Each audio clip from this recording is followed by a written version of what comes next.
tempered and highly professional. Lovable and intelligent, uncanny and human-like, robots have gradually integrated into our lives. And now the question arises, will they one day replace us? Will our human abilities be rendered useless? Japan and its incredible robots have the answer.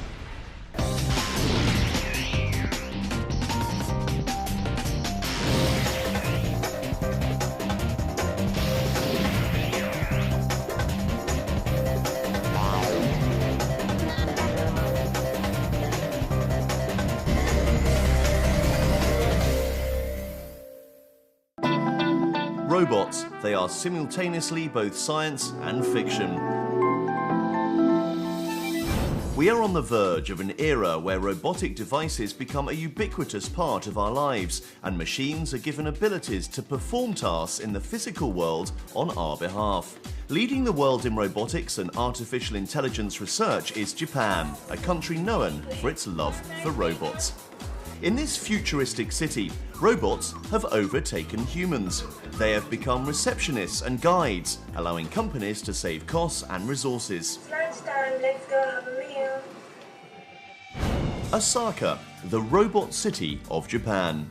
The city is known for its long-running history in robotics and currently houses hundreds of companies working on robots. As the robot capital of the world, Osaka has emerged as a leading maker of next-generation robots, ones that can act independently to perform complex tasks in various different areas. Robotics is an industry based on groundbreaking technologies. When we open up a robot, we see mostly the big bits. There is the frame, which makes the robot structure. Then the mechanics, which include electric motors to make fine muscles and servos and actuators to make the joints move. The electronics of a robot corresponds to the biological nervous system. The microcontroller, this is the actual brain of the robot. It's the device the scientists program to control all the other systems. The control center collects all of the sensory data, organizes it, records it, and then sends out commands in response. And this is the hardest aspect of robotics: artificial intelligence. But what if robots become too intelligent? Could they one day replace us? The country's love for robots is depicted in the early records of Japanese history. And even as changes and developments occurred within the country, their fascination with humanoid machines grew stronger. The karakuri, meaning trick or mechanism, are wooden clockwork puppets renowned for their elaborate costumes and stage tricks. And the most famous karakuri doll is undisputably the Chahakobi Ningyo, or tea-serving doll. Hailed as the robot from the Edo period, the wind-up doll is able to travel a preset distance from its host to the guest and perform the quintessential act of Japanese hospitality, serving green tea. The dolls were a precursor to Japan's industrialization in the 19th century and the birth of humanoid robots in the next. Made from 7 kinds of wood and powered by wheels and spring coils, these intricate dolls can write calligraphy and even shoot arrows. These dolls represent the oldest manuscript of mechanical engineering in Japan and helped pave the way for modern-day robotics technology. The Osaka Science Museum is home to Japan's first modern robot, a direct descendant of the medieval karakuri doll. Built in 1928, Gaku Tensoku was created to awe and entertain. But rather than a robot doll, he's more of a robot Buddha. The golden robot moves slowly, stuns visitors as he moves its eyes, smiles, contemplates, and then writes Chinese calligraphy. 1928年ですとまだコンピューターがありませんでした。で、圧縮空気で学天則をいろいろ動かすのに、西村さんは、オルゴールのドラムのようなものを使ったんですね。Gaku Tensoku is motorized by compressed air and airflow pressure. Air pressure regulators power the rubber tubes inside the robot's arms and torso to facilitate his movements. Air pressure is also used to make its chest rise and fall, making it look as if the robot is breathing.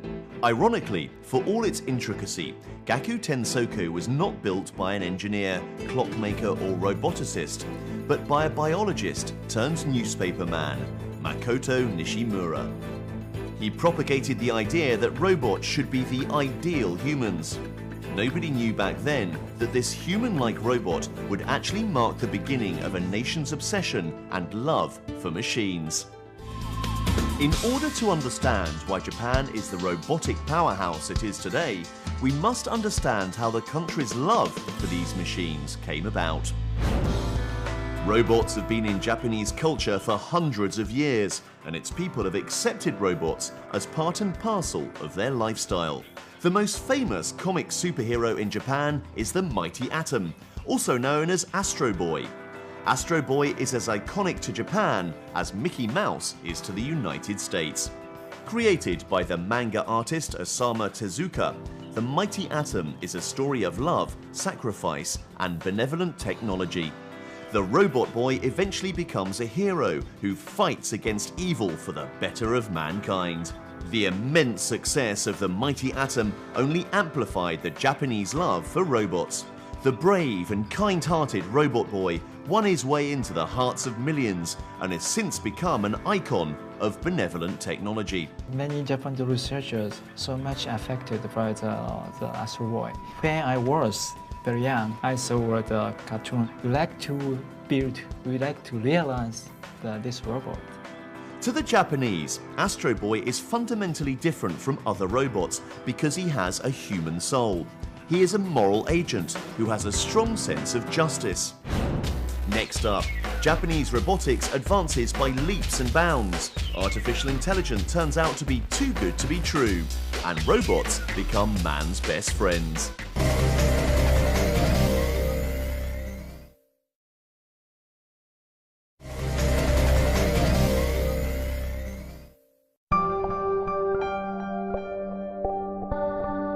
With further research and development of new technologies, the Japanese robots can now carry out everyday activities, such as performing various complex stunts, keeping geeks entertained, and providing companionship to the lonely.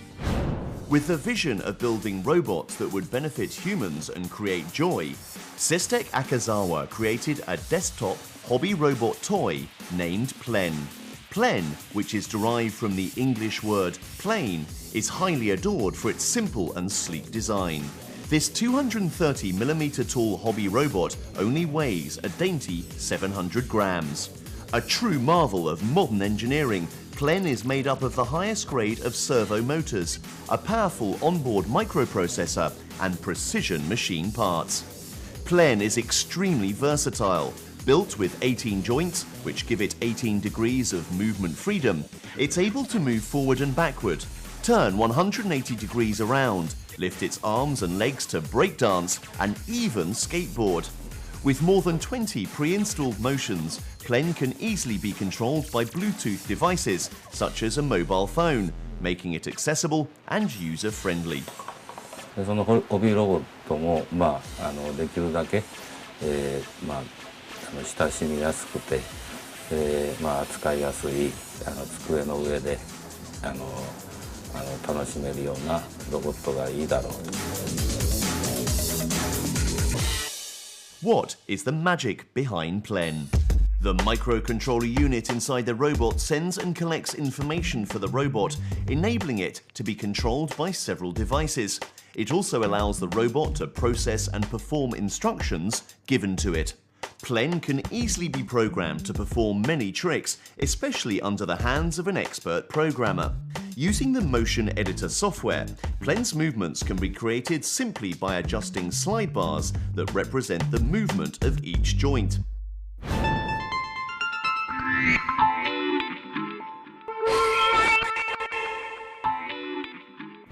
Japan is now at the forefront of creating the world's most user-friendly robots.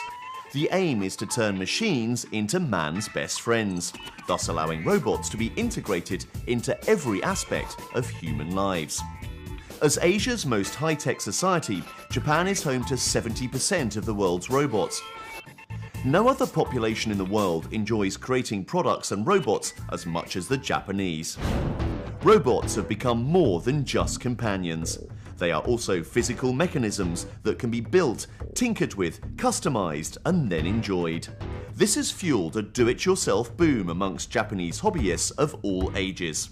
But what is it that makes Osaka the center of robotics in Japan? 一つは大阪の周辺に非常に有力な大学や研究機関があって、そこの中でロボットにどうしても必要となるような優れた研究が行われています。例えば人工知能であるとかコミュニケーションとかセンシングとかですね、そういったような研究非常に盛んです。これが一つの理由です。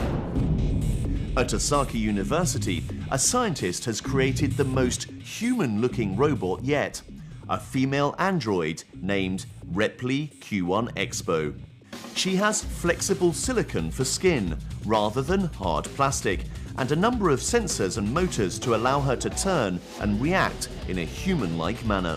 She can flutter her eyelids and move her hands like a human. Professor Hiroshi Ishiguro of Osaka University says one day robots could fool us into believing they are human. He is known as the scientist who's propelling Japan towards the technological